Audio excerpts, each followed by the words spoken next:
یو مسئله ده چې په باب کې دی دا خو بیان د نواقض د اودس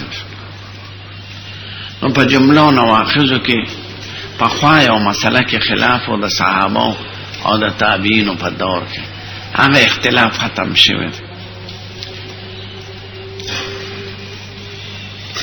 بعض مسائلو کې په خوا داسې خلاف او خو اهمیت ورته نو لکه رفع الیدین قرات خلف الامام امین بالجهر نه پچایو بل اعتراض کو نه پکې چا سوي رستنو خلفو پکې ډېرې جګړې شروع او په خوا بعضو مسائلو کې خلاف او چې خلاف ختم شو لکه مما پاور پخشي وسس چې سړی خوري او 10 لازمي کنه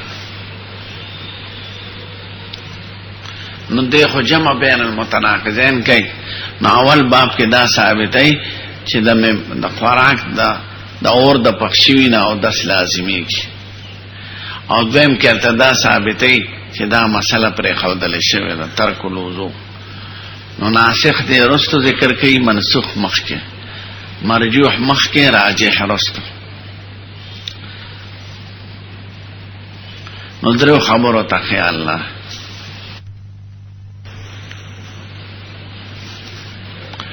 اول بیان د مذاهب او د علماء کې په بارا د نقض وضو د مما غیرت النار دیم وجد او دس کولو سبب سو مما غیرت النار نا دا او دس کولو وجد سوا سبب ایسو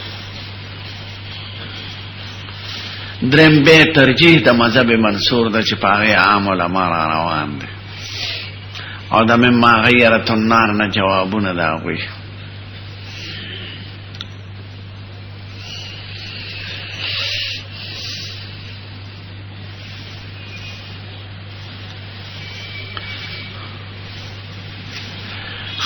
پا صحابوں کے دا سلور صحابون عبداللہ ابن عمر حضرت انس ابو حریرہ او ابو موسیٰ شعرین دا نقلوا چه مما مدست النار نا او دسکول پکار دی او حکم وجوبن وی پا تابعینو کی عمر ابن عبدالعزیز حسن بصری او زغری صاحب د دې دا مسلکو چې مما مست النار نو د ضروری دي د دغه سلور صحابون علاوه د عام صحابه او د دغه تابعین علاوه د عام تابعین دا مسلک ته چې نه دا حکم په خواص ختم شوی او دوی تر اخره پورې په دې عمل سات نو ووي سیب لیکلي دي او نور فقهاء و محدثینو چې د اختلاف په صدر اول کې به رسته اتفاق د امت راغی په ترک الوضو باندې او ترمذی مولا د خپل زمانه هم دالی کې چې اکثر اهل علم په ترک الوضو دي معلومیږي دا چې بعد اهل علم اوسم په وضو قائل دي دا لومبه خبره دی ولې د وضو قائل حدیث راغله دی حدیث بهونه الوضوء مما مست النار یعنی تودع مما مست النار او دس کوي دا خوراک نه چې هغه پور پخشي وي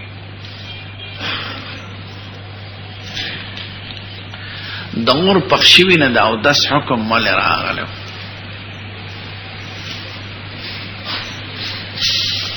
نو شاه ولی الله صاحب بوجي دي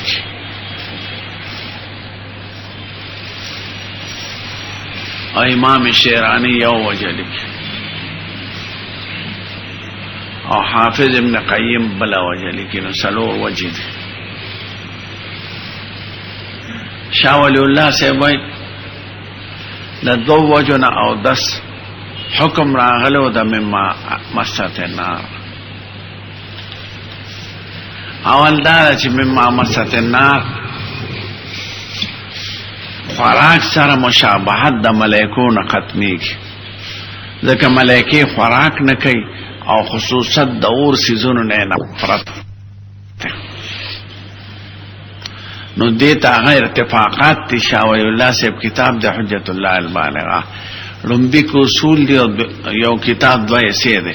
لومبي کې اصول دي او دویم کې فروع دي. خو دومره ګران کتاب دی چې ما درې ځله کتلې دی او سړی پې نه پوهېږي چې دا څه وایي. دومره اوچت پرواز دی. نو اوله وجه دا وه چې مشابهت د ملایکو سره ختمیږي.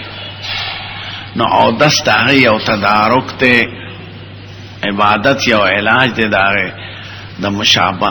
شریعت دا غواړي چې انسان دی د ملایکو په شان شي، مشابه دي د هغې سره، عصیان دی نه کوي، نافرماني دی نه کوي. دا یو وجه وه. نو دا اودس علاج دی د دغې ترک مشابهت. دویمه وجه دا وه چې اور باندې پخ شوي سړي ته آخرت اور را یادوي. نو دا اودس کول یو عبادت ته خدای ته ظاهري ده چې خدای ما د اور عذاب نه وساتي. تذکر نار جهنم، قسم دی د اور د عذاب نه صح عذاب نشته. د خښتې، د بم مثلا، د کاڼي، د لوټې دومره تکلیف نی لکه اور بسر کې چاله وروړه یا د اور سیخ وروړه. نو ته به عبادت وکړې چې خدای ما د دغه اور د عذاب نه وساتي. نو دا د اور خوراک دا تذکیر د نار د جهنم دی.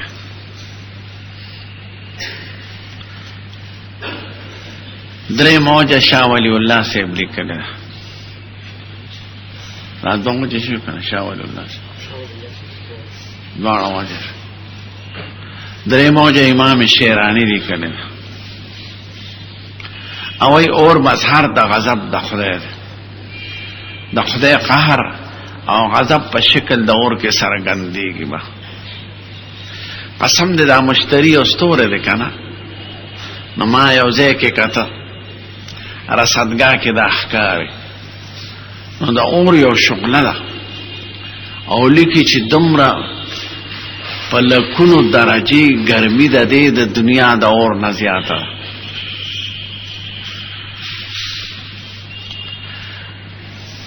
دا اور څومره ګرمي ده او رڼا.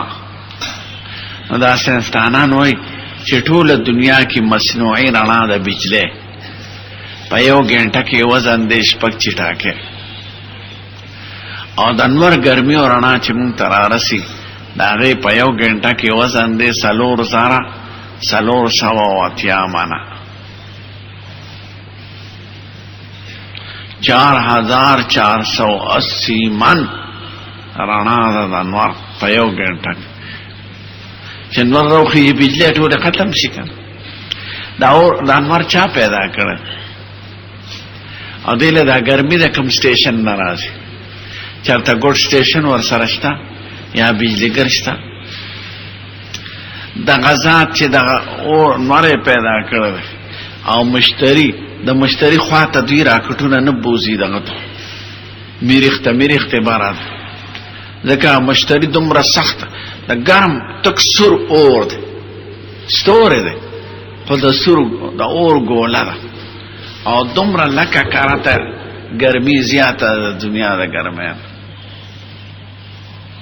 حیران بشه د انور بصیر کې داسې خوري شل زره او 15 زره میله یو بصر کې د انور نقي. انور ته داسې په توره تیاره کې وګورئ دا به خوټ کېږي لکه د ګاڼۍ د پور دی نه بصر کې داسې الوسي داسې کېږي. شل زره او 15 زره یو بصر کې دی د انور. دا د چا پیدا وخت دی؟ دا د خدای بلا اسبابه. او څومره موده پې تېره شوې ده. دا موجوده ساینسدانان وایي د فیثاغورس والا چې 15 کروړه کاله تېر شوي دي په انور.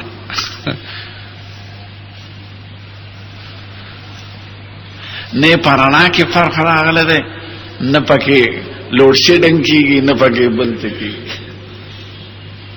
نو ته چې امام شیرانی صاحب وایي د اور د دوزخ په باره کې احادیثو کې راځي چې 80 چنده د دنیا د دوزخ اور نه ګرم دی. امار ته دغه اورونه د دنیا په لکونو درجه اوچت دي. نو تا ته به د اور په خوراک باندې غضب الهی رایات شي او دا اور مظهر د غضب دی. نو دا اودس او عبادت ته اظهار د تواضع د خدای ته دا علاج دی. دا تقریبا وجه نزدې دی. څلورم وجه حافظ ابن قیم لیکي وی د اور د شیطان سره مناسبت، ځکه شیطان د نار نه پیدا دی. خلقته من نار طین وخلقتنی من نار وخلقته من طین. او څنګه خدای پیدا کړی دی؟ منګه د خاور نه پیدا دی. څنګه پیدا دی؟ اول آدم علیه السلام. زمونږ د اجزا حیواني چې ګوره دا ټماټرو لوګانو باټینګونو نه خدای اجزا راځي. خوراکو کې پلار او خېټه کې غذا جوړ شي، غذا به هضم شي، هغې نه څلور شیان جوړېږي. یو وینه ده پکې، وینه به د درېو حصو ته تقسیمېږي، زړه ته رسي او اګو ته ځي او سینې ته راځي. سینه کې ولا خدای شکل بدل کړي نو پیتې جوړ شي. زړه کې به داسې نرم لطیف کې چې هر یو جز ته د زړه په پمپ باندې دغه رسي طاقت، او هغې ته چې وینه راورسي هغې نه نطفه جوړه شي، په یو کې کچې بل کې پخه شي، بیا هغې نه انسان جوړېږي. هغې کې هغه انسان منوي یا حیوان منوي چینجي وي نري، دومره چینجي دی پکې چې یو نطفه چې ګوته کې ګوتمه کې راځي، د دې نه 2 لکه انسان پیدا کېدی شي. دا خدای ته ټول معلوم دی. الا یعلم من خلق وهو اللطیف الخبیر. خدای چې څنګه پیدا کول کې هغه ورته نه معلوم، ستا اجزا ورته مخکې نه معلوم دی چې دا جز دی د باټینګن دی، دا جز دی د الو دی، دا جز دی د غوښې دی، دا دی. نو ته د خاورو نه پیدا ځکه اصل یې څه دی؟ د آدم علیه السلام نه علاوه چې برای راستو ته بالواسطه او شیطان د اور نه پیدا دی. نو دی اور پخشی باندې گویا اثر د شیطان دا جنس ته د اصل، او چې کوم دی اثر د شیطان د اصلي دغه علاج عبادت راغلی. اور علاج په اوبو کېږي. نو د اور پخشوي دی په اوبو د سکر. او مثال داسې لکه حضور مبارک وي سړي له غصه ورشي که نه، نو دا غصه اثر د شیطان دی. دی د 10 او 10 چاردامو کې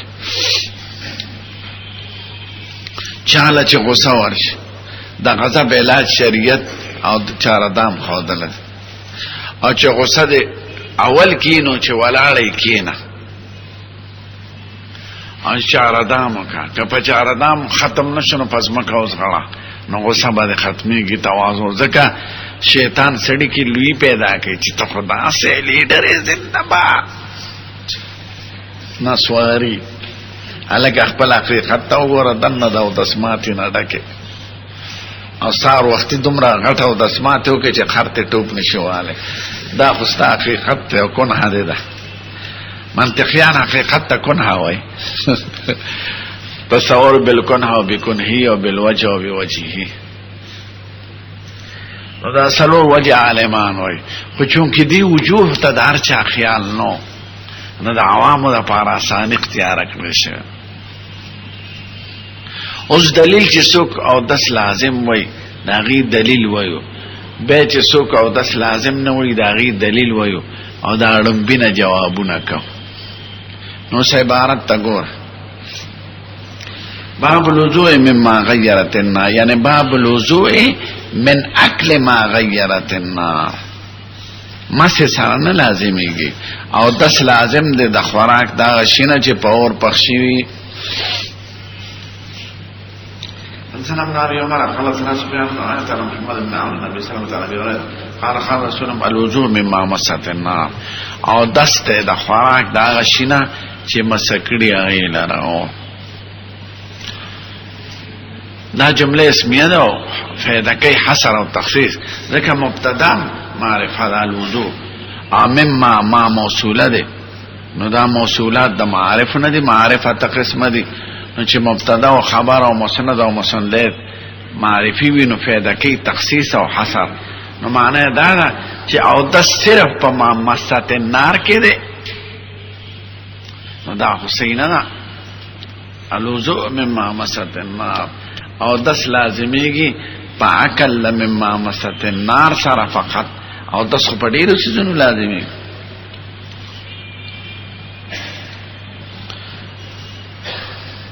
نو یو جواب د علماء د نحوه دی، یو جواب د علماء د اصول فقه دی.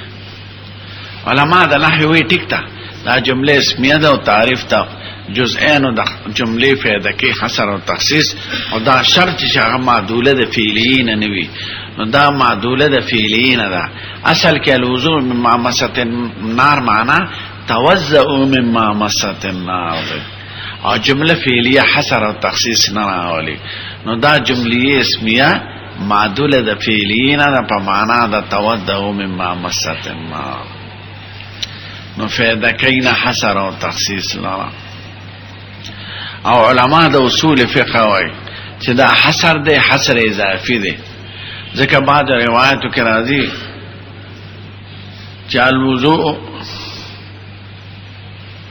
مما خرج لا مما دخل الا مما مست النار، او داس پاغه سیس کې لازمیږي چې سړی نوځي، لکه قیمتیاز وینا او د خوراک او د داخلي دونه نه لازمیږي، البته هغه داخل چې مما مست النار وي، نو دا حصر په نسبت د ما دخل سره ده، نه د ما خرج سره. یعنی الوضوء مما خرج لا مما دخل الا مما مست النار، او دس لازمیږي په خروج د یو شی، نه په دخول د یو شی، الا مما مست النار. نو په جملو داخلو کې چې خلی ته داخله په یو سیز مودس نه لازمیږي بغیر د مما مست النار. اوس انار اخره، مالټه اخره، ما شلتالان اخره، شربت اوس کې پاغه او دس نه لازمیږي، نو دا حصر په نسبت د مما دخله ده. لکه روجه متعلق راځي الفطر مما خرج مما دخل لا مما خرج، روجه ماتیږي پاغه سي چې داخل شي بدن ته، نه په واتو د بدن، نو او دس لازمیږي پاغه شي چې د بدن نوځي، نه پاغه شي چې بدن ته داخليږي، الا مما مست النار، نو د ته حصر اضافي وي، حصر په نسبت د مما دخل ده. تاسو وخت نو لازم شو حضور مبارک وي او دس کوي د مما مست النار.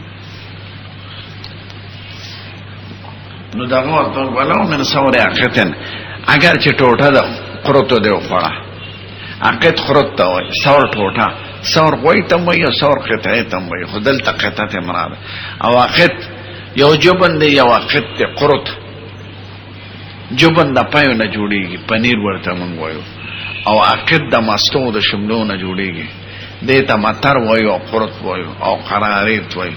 دا شملې داسې ټینګې شملې په صادر کې وتړي په ټوکړه کې، او ځوړن دي کې نو دین او بس ساسي اخر کې متحجره ماده جوړ شي یا ماستو تړي، او کابلیان ته غونډه غونډه جوړ کې به سفر کې پکاري، او بو کې خوشتکا، او بعد تبه ورکا د پیاز او د ټماټرو بسنګوره ته، او مساله په واچو بنوسه.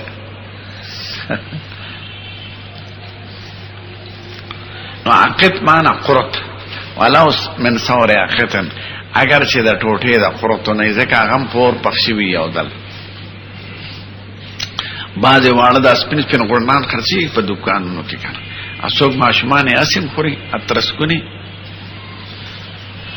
قال فقال له ابن عباس، ابن عباس ابو هريره ته وایي دا تسره قربان انا توضع من الدهن، منک تیل په لاسو مګ نوم باو دسکو، یعنی تیل خو په واسطه د اور باندې روزي د تخمونو. انا توضع من الحمیم، که ګرمه وب مشکل هم به مو دسکو، ذکر ګرمه وب خو په اور ګرميږي، مې ما مست النار فدام داخل دي.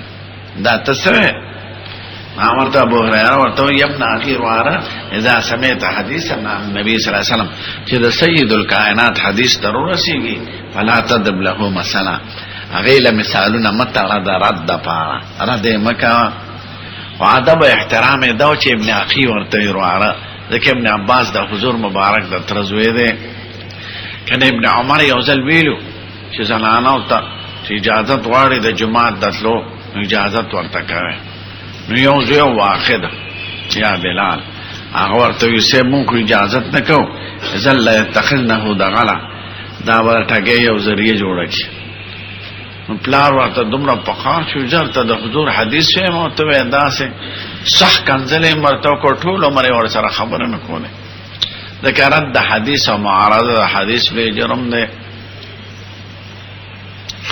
امام ابو یوسف رحمت الله علیه او مجلس کې داوی چې د حضور کدو خوخو یو سړی وی زمانہ ده خوخ د زر کور تلاړو تورې راخلوې توبه وباسه کني سر د الله په من دوه ده کو ستا حیثیت سوچ دا وخت د وی چې زمانہ ده خوخ دا خو د پیغمبر مقابله وکړه ستانه ده خوخ نه دی خوخ څه شي کوم خره نو پیغمبر د وینا او د عمل په مقابله کې د خپل رائے پیش کړ چې زمونږ ستاه توبه وباسه کافر شو دا چې څوک داوي غیر مخلدین رسول الله داوي ابو حنیفه داوي دا د مخلد الکه زناوره دومره سخت به ادبی دی وکړه د پیغمبر یو امتی دی د حضور مبارک په مقابله کې پیش او خادمان دي د دین د مصطفی مانه د توبه وباسه کني سر دن پرې چې د پیغمبر عمل ذکر چستا خوخ نه ده نو داسې حکم خو نشته چې ته د خوخ کې چې په پاتې شو دا خو د معارضه د فعل د مصطفی او د محبت د کدا دی وی چې د پیغمبر دا شی خوخ ته او زمانه د خوخ نو ځان دې په پاونه کې هغه سره برابر وګڼه ته دا هغه برابر ته دا هغه د دربار سپو تم نه راسي نو توبه په وکړه کني وسر دن نه پرې نو ابن عباس چې ابو هريره ته وی سیب دا ته سوې موږ به ګرمه او بچوس کوم بکو یا تیلو موږ یو ساس کې اوس هغه ورته چې د حضور حدیث فورنو مثالونه علماء یې درته د پاره د ابن عباس مقصد رد حدیث نه دی الا یعذ بالله ذکر رد حدیث صورتن او حقیقتا دواړه صح معنا دی حقیقتا خو خود معنا دی او صورتن په مقابله د حدیث مبارک نه کې د ابن عباس مقصود د ابو هريره په فهم کې دی چې ته به د حضور په کلام نه پیښې نو رد فهم دا کوي نه رد حدیث ته مصطفی ذکر رد حدیث ته مصطفی صورتن و حقیقتا دا د سخت جرم دی بلکې حقیقتا خو کفر کیږي او صورتن سخت گمراهی ده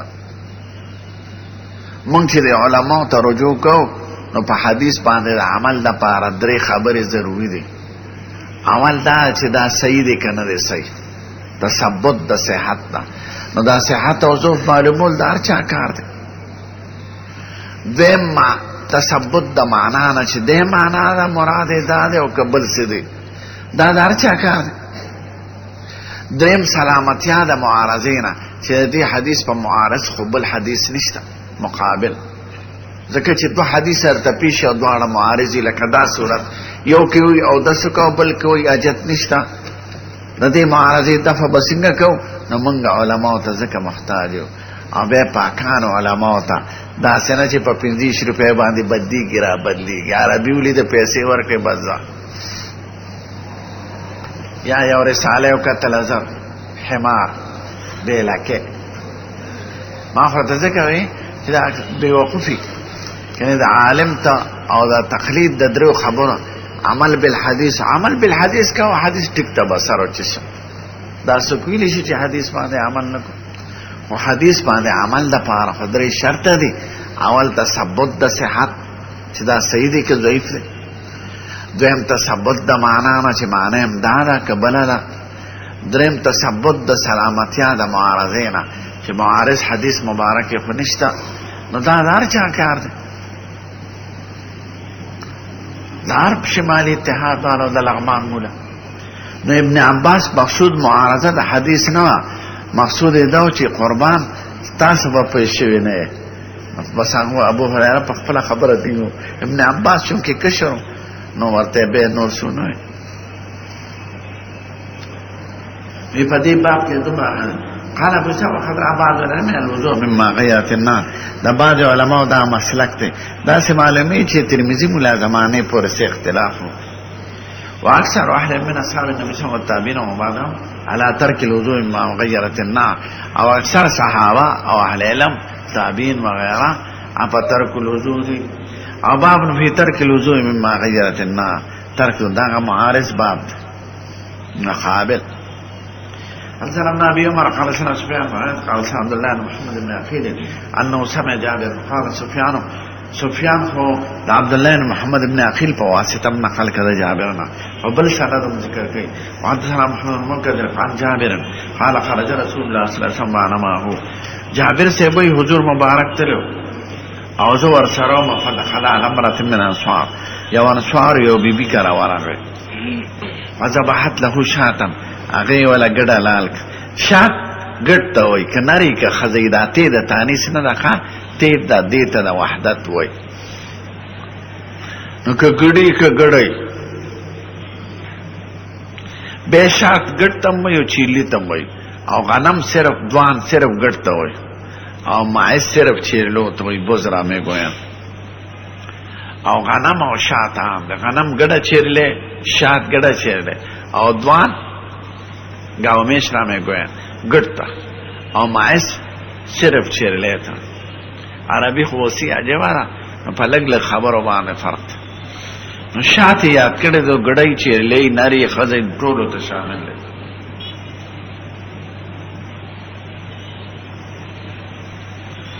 چاوی چی دا حضور خوشبوی خوخوا او کنه دا خو ثابت تا دا حضور مبارک دریس زونه پا دنیا کی خوخو لی یو پاکی خوشبوی دا هذا من قبل وي بحضور مبارك اگر لگنا فاکل واتته بخناع من رطب چې ډوډۍ خوړه نو یو تاله ولا رونو د تازه او خجور رطب تازه او خجور ته وي عربو کې اوسم چې ډوډۍ خوري تازه خجور پیش کیه اندوانی وي فاکل منه ډوډۍ ته هغه خجور خوړه ثم توزع بیا د سو کما اسپخین نه پاره او مونږ یو کو بلا فاتته بعلالة من علالة الشاب هذا قد چه لے پا وخا خورواکی چه سبقیه و غیر اوڑا بیا علالة بقیه تاوی سباقی وخا غیر اوڑا فاکل وی خوڑا ثم صلی العصر بیسارو مازگر منزیمو کو ولم یتوضا نو دسی اونک دا رنبی او دسی خود حدث تا پارو او دا دویم کاکل دا مما مست النار سبب دا وضووی نو حضور مبارک با او دس کرو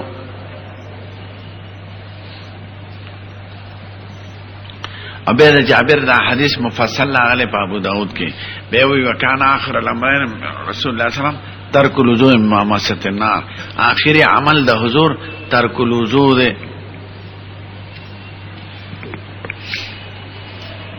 پدی باب کې د دومره صحابانو روایت راغلي دي یو پکې ابو بکر صدیق هم چا آیات کړی دی په دې وی د ابو بکر صدیق هغه صحیح نه دی یعنی د ابو بکر صدیق ذکر صحیح نه دی هغه ابن عباس ته رسیدلی دی نو په مسانید د ابن عباس کې دی نه په مسانید د ابي بکر کې ولا يصح حديث ابن فعاد من قبل اسنادي حسام مشتق نقل کړي ابن سینه ابن عباس نبی بکر صدیق او حسام ضعیف دی والصحيح انما هو عن ابن عباس النبي صلى الله عليه وسلم سيدا ابن عباس ترى رسیدل دي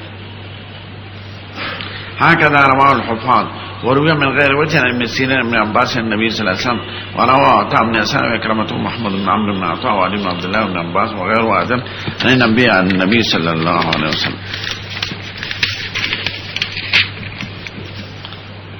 ولم يذكروا في النبي بكر الصديق او ټول روایتو کې ابن عباس پورې سند رسیدلې د ابو بکر پکې نه دی یاد شوی نو سیدا چې دا مسانید د ابن عباس نه د ابي بکر او في الباب عن ابي هريره المسن ابي رافع ام الحكم ابن اميه وام عامر وسويد بن عمان مثل قال ابو اسامه العمل على هذا عند اثر العلم من اصحاب النبي صلى الله عليه وسلم والتابعين ومن بعدهم مثل سفيان چې ذکر کې ابو حنیفه پکې راغی ومبارك والشافعي واحمد واسحاق راوا ترك الوضوء مما مست النار وهذا اخر الامرين من رسول الله صلى الله عليه وسلم دا اخري امر معنا حکمنا اخر د شانینو آخر د عملینو.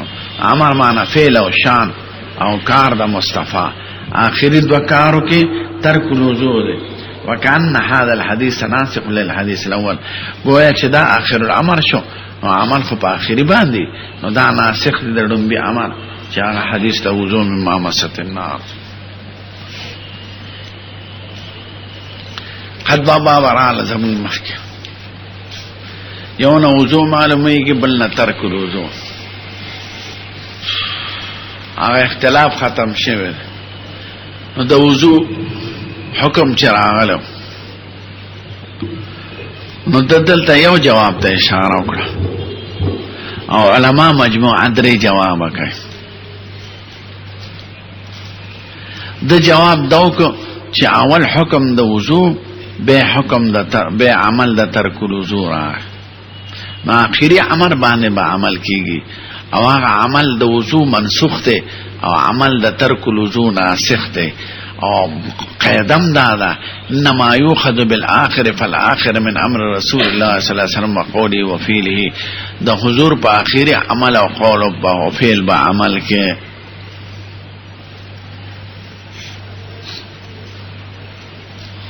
خنو اول جواب د نسخ دی چې وضو منسوخ دی او عمل په ترک الوضو دی. دی باندې یو څو اعتراض دی. اول اعتراض ابو داود په خپل کلام کې ورته اشاره کړل چې جابر سے وی کان اخر الامرین، نو وی هذا اختصارا من الحديث الاول. یعنی مقصد دا دی چې په دغه واقعه کې آخری عمل ترک الوضو، نه مطلقاً.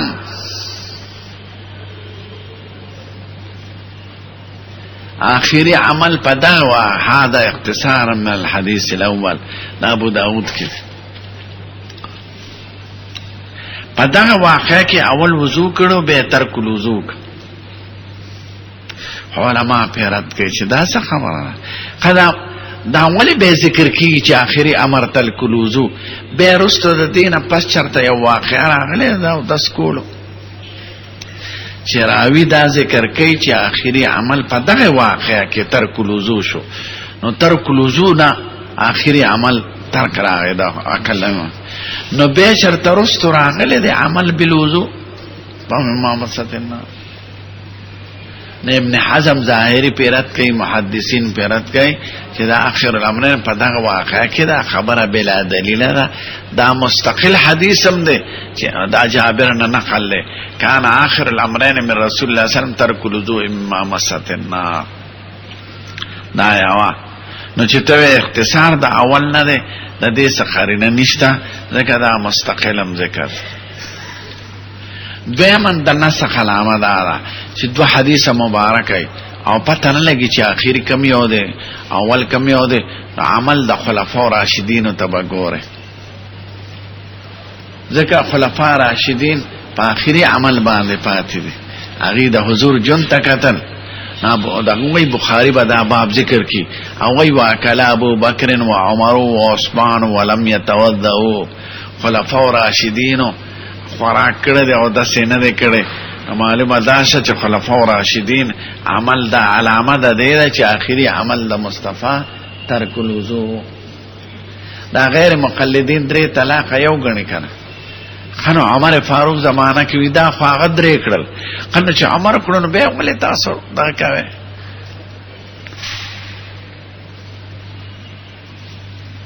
ولې امت کې حرام مرته حلال دا به بحث کو. نو چې خلفاء حضور مبارک ز اترکات تراوی عمر صاحب زمانہ کې سوچ شلوش بس خبر اخلاص شو. نو د خلفاء راشدین عمل دا دلیل د دی چې آخری عمل د مصطفی هم دغه دی چې کوم خلفاء راش دا مونږه ترک رفیدین ولې خوښ کړی. مونږ وی عمر د ابوبکر نه عمر نه علی نه ترک راغله دی رستو او عثمان نه اس نه دی راغله نه رفع نه ترک. نو کبار د صحابه لکه ابن مسعود د دوینه ترک راغله. نو معلومه ده چې حضور رفع الیدین هم کړی دی ترک هم کړی دی. نو آخری عمل د صحابه په ترک راغله. نو تبا عمل دا دوی صحابہ کرام و خلفاء راشدین تا اہمیت نور کئی. ہمارے دو اصول کتاب اللہ و سنت رسول علیکہ خلفاء راشدین سرے دیتا دا نور کئی. بے برتا نور خبرو کم بیا دا تراؤ پا بارک یا طلاق پا بارک. نو چه سوک دا خلفاء راشدین دا عمل نوزی نو دا گمراہی دا دیکھا حضور مبارک ہوئی علیکم بسنتی و سنت الخلفاء الراشدین المہدیین من بعدی تمسکو بها وعدو علیہا بالنواجس. اکلکن سے نو ابو بخاری مولا دا ترک الوضو دا پارا دلیل سوئی عمل دا خلفاء واکل ابو بکر و عمر و عثمان ولم یتودعو. معلومه دا شو چې آخري عمل ترک الوضو ده دا دلیل دا نسخ شو. بیا بل یو اعتراض ده چې دا الوضو مع مست النار خو حدیث قولی ده او آخر الامرین من رس ترک الوضو دا حدیث فعلی ده او الوضو مع مست النار محرم ده او ترک الوضو مبیح ده. او قاعده د محدثینو کرامو دارا چې قول او فعل کې تعارض راشي ترجیح قول لري او محرم او مبیح کې چې تعارض راشي ترجیح محرم لري. نو پکار دا چې ترجیح الوضو ممست النار لوکو. دا دویم اعتراض. نو د دې جواب دا دی چې دا ټیک ته قول او فعل کې چې تعارض راشي ترجیح قول لره نه فعل لره. لکه موږ په حدیث ته استقبال او استدبار کې دا ویلو خدا علی چې تاریخ نه معلوم او محرم او مبیح کې چې تعارض راشي ترجیح محرم لره. ګوره 50 اسباب د ترجیح دی په وخت د تعارض کې اتفاقا او سلو پوری دی اسباب د ترجیح په دې بعضو کې اختلاف دو حدیثو کې چې تعارض راشي. نو 50 اسباب د ترجیح دی اتفاقا او 50 سری دا چاته معلوم دی؟ گلستان مولا تا، نورستان مولا تا، شمالی اتحاد مولا تا کہ پدی فقہاء محدثین بھی نو ترجیح کے دارا نمار دوید علی ترجیح دا چه تاریخ نی معلوم او چه تاریخ یقینا معلومی نو مقدم چه سوی که فیل وی او که قول وی او مؤخر چه سوی که قول او فیل وی نو ترجیح مؤخر لرا. انما یوخذ بالآخر فالآخر من دا بخاری مولا پخپل بخاری کی در تووی انما یوخذ بالآخر فالآخر من قول رسول الله صلی اللہ علیہ وسلم و فیله و امره دا حضور پا آخر قول و فعل و عمل کی دیشی. معلوم داش چاڑن بے منسوخ تے و دا ناسخ تے اعتراضات ختم شکانا الحمدللہ. دویم وجہ داوی چه مراد دی دا وضو و وضو لغوی ذکر وضو پا سلور معنو مستعمل دے. تش لاس وینزل و خلق انگالو لاس او مخ وینزل او لاس او مخ او پس سر باندې مسکول او پخپو مسکول او دا وضو حقیقی. نمراد دی دا وضو نه معنا لغوی لکه په دې حدیث کې چې راغله د برکت الطعام الوضو قبله و بعده.